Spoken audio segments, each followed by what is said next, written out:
अच्छा, इसी वजह से 1 महीने से गा नहीं रहे थे तुम। हाँ। है ना? तो इतना बड़ा परफोरेशन था ये पूरा। जिस अभी हमारे साथ हैं, ये एक सिंगर हैं बेसिकली, और इनके चैनल का नाम है ओकल बाई प्रतिष्ठा, है ना? और इनको कितने को लगा था बेटा? 13 मार्च को, यानी कि आज है 21 अप्रैल और 13 मार्च, 1 महीने 10 दिन पहले, है ना? हाँ। 1 महीने 10 दिन पहले कान के पर्दे पे होल हुआ था, जो कि ठीक ठाक साइज़ का था और चोट के कारण हुआ था। नया पर्दे का छेद था, तो हमने कहा था कि ये मेडिसिन से भर सकता है, लेकिन हमने फॉलोअप किया अगले 1 वीक तक, तो पर्दे के होल में ज़रा सा भी चेंजेस नहीं था, बिल्कुल साइज़ उतनी ही बनी थी। तो चूँकि नए पर्दे के होल में पैच प्लास्टी से रिस्पांस की पॉसिबिलिटी बहुत अच्छी होती है, और पर्दे का छेद बड़ा था, अगर टाइम ज़्यादा बीत जाता है तो हीलिंग की कैपेसिटी या पावर कम हो जाती है, तो हमने पैच प्लास्टी प्लान करी थी।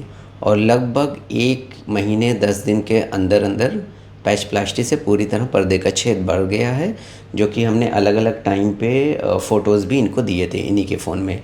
अभी वो सारी फ़ोटोज़ देखेंगे। अब पहले देख लेते हैं कि कान के पर्दे का अभी क्या कंडीशन है ना?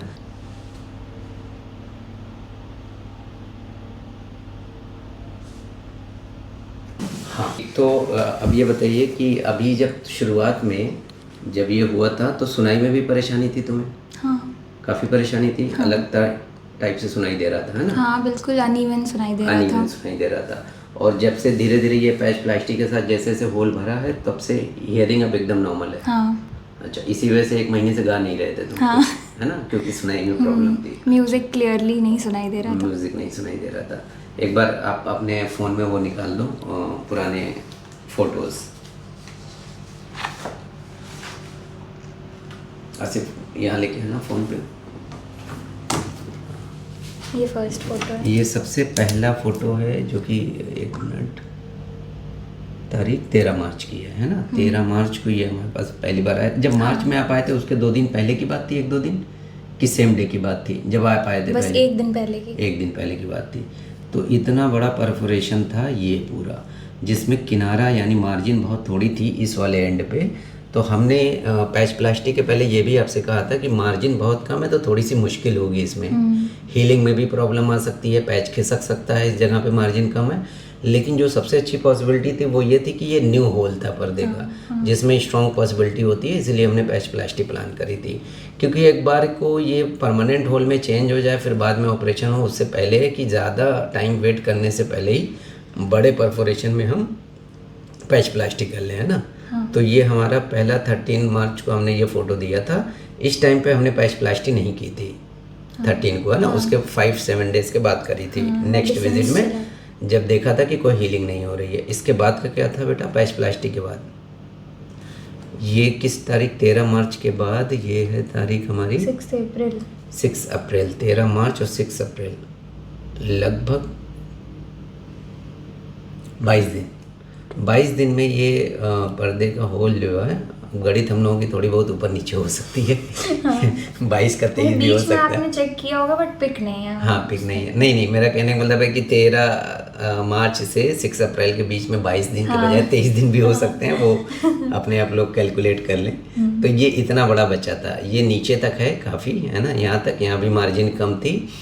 तो ये 6 अप्रैल के बाद फिर हमने नेक्स्ट फ़ोटो दिया आपको। नेक्स्ट ये है 6 अप्रैल के बाद ये है हमारा 19 अप्रैल, यानी कि लगभग 13 दिन के बाद, है ना? 13 दिन के बाद ये परफोरेशन इतना सा बचा था, बहुत हल्का सा। और फिर इसके बाद हमने एक और फ़ोटो लिया है। ये अभी कुछ इसकी डेट में थोड़ी सी कन्फ्यूजन है, क्योंकि ये 19 के बाद 17 अप्रैल नहीं होगी। ये बेसिकली ट्रांसफ़र लिया है शायद इन्होंने, इस वजह से डेट थोड़ा सा गड़बड़ है। ये बेसिकली पिछले फ़ोटो के 5 दिन के बाद की फ़ोटो है ना? हाँ, ये 5 दिन के बाद की फ़ोटो है, तो इतना सा बचा था। नहीं, इसके 5 दिन के बाद आज है। ये सबसे लास्ट फ़ोटो है, तब इतना बचा था। और अभी आज जो हमने लिया है ये 5 दिन पहले का है, और आज कम्प्लीटली हील हो गया है। अब इसमें जो सबसे बड़ी बात है, आज का हमने फ़ोटो नहीं लिया, चलो वो हम उसी में से निकाल लेंगे। इसमें जो सबसे बड़ी बात है पैच प्लास्टिक का, कि ये जो हीलिंग हुआ है पर्दे का, ये सारा आपका नेचुरल पर्दा है। तो ये है बेसिकली कि अब कम्प्लीटली हील हो गया है ना? और अब सुनने में भी कोई परेशानी नहीं है, बढ़िया है। सारे पर्चे बहुत मतलब मल्टीपल टाइम विज़िट करनी पड़ी है, क्योंकि मार्जिन बहुत कम थी तो क्या होता था कि पैच कभी कभी खिसक जाता था, तो वो हमको रीसेट करना पड़ता था। बहुत ज़्यादा रीसेट नहीं किया है, विजिट चेक ज़्यादा किया है। हाँ। रीसेट आई थिंक 2 बार किया है मैंने। हाँ। पैच करने के बाद 2 बार सिर्फ रीसेट किया है, और अंदर बीच में दोबारा हमको दवाई लगाने की ज़रूरत नहीं पड़ी थी, सिर्फ पैच को रीसेट किया था, है ना। हाँ। बढ़िया। हाँ तो अब ठीक है, इनके चैनल को भी आप लोग चेक करना चाहो चेक कर लेना भाई। प्रतिष्ठा by Vocus vocal, by Pratishtha. अच्छा sorry, I am sorry, vocals by Pratishtha. Yes. हाँ बहुत अच्छा, मैंने 2-4 वीडियो देखी हैं, बहुत अच्छी वॉइस है, बेहतरीन।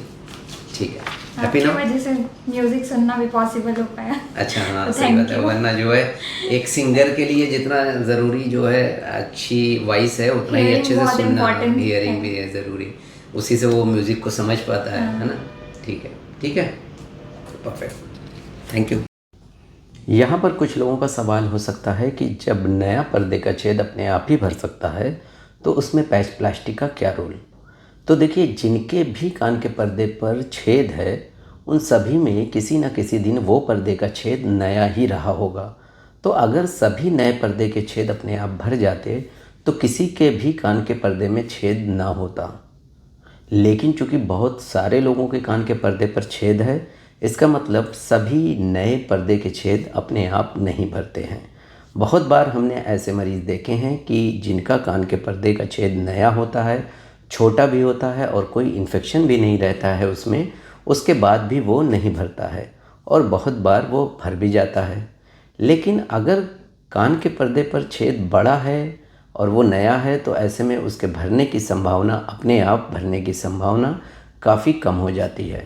और इसीलिए इस पेशेंट में हमने समय रहते पैच प्लास्टी प्लान की, क्योंकि ऐसे मरीज़ों में पैच प्लास्टी से बहुत बेहतर रिस्पॉन्स देखा गया है।